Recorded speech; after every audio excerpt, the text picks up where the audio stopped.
SCHD ETF was one of the most talked ETFs over the last years, and it's obvious why. Over the last 10 years, SCHD had an average return of 13.8%. It has a dividend yield of 3.29%, which is absolutely destroying S&P 500 1.63% dividend yield. Well, we all know that SCHD is the real king in dividend ETF sector. If you're still not sure what the hype is about, you can watch full video about SCHD I made. I will link it in the description. Here we are not going to dive deep into it, so just watch that video after this one. So, there are multiple ETFs that could earn investors in the future way more than SCHD. I studied the best ETFs from my own portfolio for some time, and in this video I am going to share 4 ETFs that could very easily crush SCHD by 2030 and make up to 30% more from your investments. And all of this without any extra work or money, and just by picking the right investment tools. Keep watching until the end, since in the end of this video I will share insights from a seasoned investors where to invest and how to invest in these 4 ETFs. Also, in what accounts, 401k, brokerage, and what's the best way for you to make most money and reach financial freedom as quick as possible. First on the list is VYM, Vanguard High Dividend Yield ETF. It seeks to track the performance of the FTSE High Dividend Yield Index, which measures the investment return of common stocks of companies characterized by high dividend yields. One of the reasons why you should consider this ETF is low fees, because it is passively managed fund. It is also quite widely diversified, with over 440 individual company stocks in this portfolio. Largest sectors held in VYM are financials, healthcare, and industrials. Top holdings are companies like Johnson & Johnson, ExxonMobil, JP Morgan,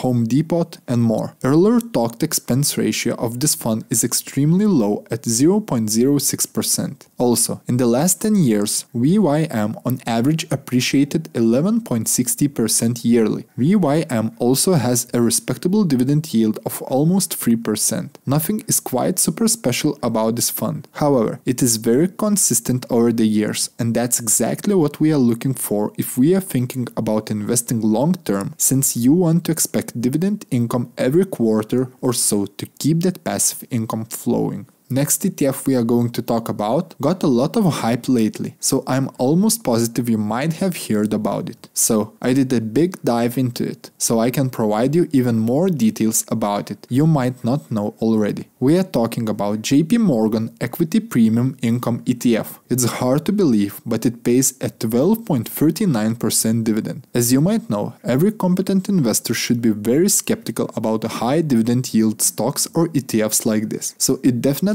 gave me few red flags as well, but also it sparked my inner curiosity, so I did a deep research about it. I thought, if this is as legit as it looks, it might just be a hidden gem and absolutely game changer. For example, if you invest in dividend fund with 3% dividend yield, $400,000 invested gives you a $1,000 every month of passive income in dividends. And now, with the fund that pays you 12.39%, for example JEPI, you will only need $96,852 invested for a $1,000 per month dividend income. It is only 25% of the usual investment needed to get the same results. Quite impressive if you ask me. Next important fact to mention is that this ETF pays dividends every single month rather than quarterly. Now, quick side note, I'm still learning about this ETF and about information I'm going to share with you. So it would be cool that if someone has any additional information about this ETF or about any other ETFs we are talking about in this video, share it in the comments down below. I would be super satisfied to see you learning something useful not only from me, but from each other as well. Let's make this a community. So, getting back to our topic, JEPI is a covered call ETF, and it is quite complicated structure to be honest. Options are very complicated and risky, and that's where this ETF shines. In this ETF, you have professional option traders doing their hard work for you, thus making it a little bit less risky for you. They use the special ELN structure that lets them write covered call options on S&P 500, and then we are able to make a fee on top of these options. ELN means equity linked notes. In other less complicated words, if we write a covered call using the ELN, we get to charge a fee with that. So, for example, if we make a $100 profit, they take $50 for themselves as a profit, and other half gets paid to us, investors. That is basically the strategy we use to be able to pay those way above average dividends than actual companies which are in this fund. JEPI is invested in mostly S&P 500 stocks. This ETF seeks to invest in low volatility companies, so in this regard, it keeps the risk low for them. One more red flag for me is that JEPI isn't as transparent as I would like to about how we use ELNs exactly. And for me personally, if I put my hard-earned money and invest in something, I want to know as much information as possible. In the near future, I will try to dive deeper into this and try to answer this question, since it is a little bit confusing still. And one more thing you should know, anytime options are involved, it is always going to be more riskier. But with great risk comes great reward, and in this case, in the form of dividend yield of 12.39%. Many seasoned investors I follow don't use this ETF as their main form of dividend investment, but rather as a small portion of their dividend portfolio to manage the risk better, but also don't miss any of the rewards. One last thing to consider is that it lacks a history, since it has been around for only few years. Yes, it performed very well in those years, but still, not much to analyze yet. Sector exposure in JEPI is quite well balanced, with financials, healthcare, industrials, information technology, and consumer staples. JEPI invests in companies like Progressive, ExxonMobil, AbbVie, MasterCard, and more. Expense ratio of this fund is obviously a little bit higher, since it is actively managed fund, and it is 0.33%. In my eyes, that's not so bad of an expense ratio, since if we can keep producing this high of a dividend, it might very well be worth it. So, this ETF obviously does not have 10-year data. However, since inception, this fund has returned 13.34% per year. So, this one is definitely one of the more interesting ones and is definitely worth it to dig deeper and do more research on. If you found any value so far, please like and subscribe. Next one is quite interesting one as well, since I personally like the strategy of it a lot. I'm talking about DGRO, iShares Core Dividend Growth ETF. The iShares Core Dividend Growth ETF seeks to track the investment results of an index composed of US equities with a history of consistently growing dividends. One big difference from the other ETFs is that DGRO is invested in small, mid, and large cap companies, where a lot of other funds have only large cap. This basically means that the diversification on this ETF compared to your other portfolio is quite strong. One more thing which I'm in love with is how we actually pick the stocks. DGRO's index screens for 5 years of uninterrupted annual dividend growth to identify a universe of dividend growers. Paid out dividends not exceeded 75% of earnings to narrow on companies likely to continue growing dividends. Dividend yields not in top 10% of the investment universe to reduce exposure to companies with unsustainably high dividend yields. Largest holdings of this ETF are healthcare, financials, information technology, industrials, consumer staples, and others. Top 10 companies are similar like we saw in previous ones, like ExxonMobil, JP Morgan, Johnson & Johnson, Microsoft, Apple, and more. DGRO has low expense ratio of 0.08%, and this fund has only been around for 9 years. It has 5-year average return of around 10% and has a dividend yield of 2.27%.